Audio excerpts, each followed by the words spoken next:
Ci siamo conosciuti all'inizio degli anni '80 proprio nella nostra città natale, a Cireale, in provincia di Catania. All'epoca suonavamo in gruppi musicali diversi, ma condividevamo la stessa passione per la musica. Nel 1992 ci siamo ritrovati insieme ad altri amici, anche loro musicisti, e da quell'incontro è nato un nuovo progetto musicale. Abbiamo fondato un gruppo al quale abbiamo dato il nome Antetna, un nome che richiama le nostre origini e significa alle pendici del vulcano Etna. Il nostro genere musicale era l'etno rock, un percorso che univa sonorità rock e influenze legate alla nostra terra e alla cultura siciliana.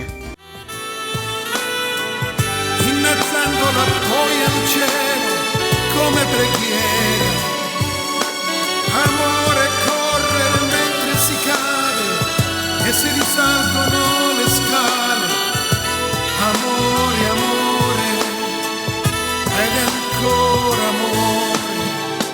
Voglio scrivere, voglio vivere e cantare, emerge da un'immagine un sorriso che nasconde solchi profondi di un bellissimo viso stanco, ma intriso ancora d'amore.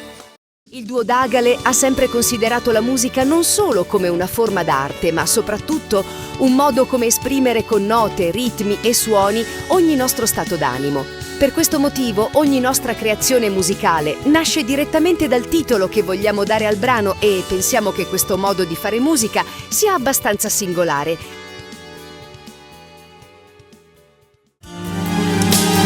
Terra tremante, dolente amorosa, umili schifezzi di potente, alasso una sciuppiata, ma ed è sempre generosa, magari quando lo so cuore si incazza con una fucata.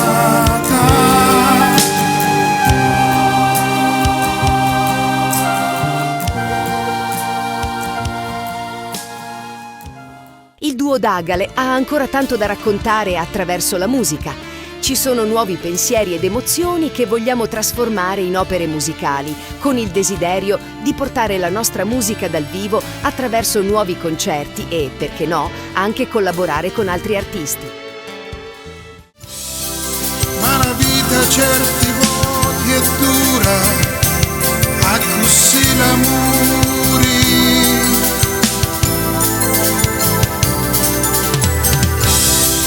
A punna si